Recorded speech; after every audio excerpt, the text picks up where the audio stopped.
United states of আমেরিকাতে একটা conference হয়েছিল। ওই কনফারেন্সটা হচ্ছে পৃথিবীর যত ধর্মগ্রন্থ আছে সবগুলো ধর্মগ্রন্থের 10 মিনিটের আবৃত্তি শোনানো হবে। ওখানে গিয়েছে গীতা, গিয়েছে বাইবেল, ত্রিপিটক, দশাতীর, বেদ, পুরাণ, রামায়ণ, দীঘানিকায়া, ইয়াহভিস, সেকারডেটাল, টালমা, Torah, Old Testament, New Testament, জিন্দাবেস্তা এবং আল্লাহর কোরআনও। কোন সুবহানাল্লাহ। এই কনফারেন্সের উদ্দেশ্য হচ্ছে এইটা চেক করা কোন বইয়ের আবৃত্তিটা বেশি সুন্দর লাগে। সব ধর্মের শায়েকরা, গুরুরা, ধর্ম নানকরা আর ফাদাররা আর কারীরা বসেছে।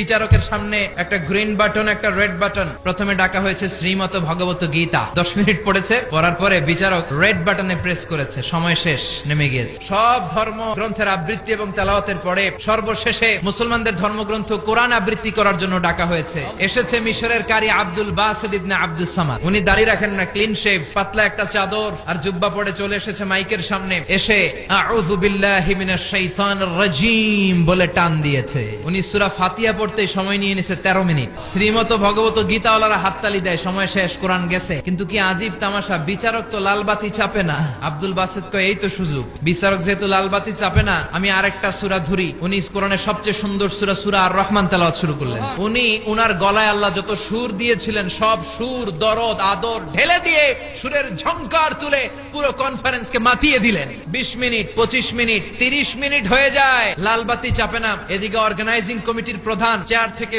উঠে এসে বিচারকের গায়ে ধাক্কা দিয়ে বলে, এই ম্যান! বিচারক ভিমড়ি খেয়ে উঠছে লাফ দিয়ে, কি হুঁশ নাই।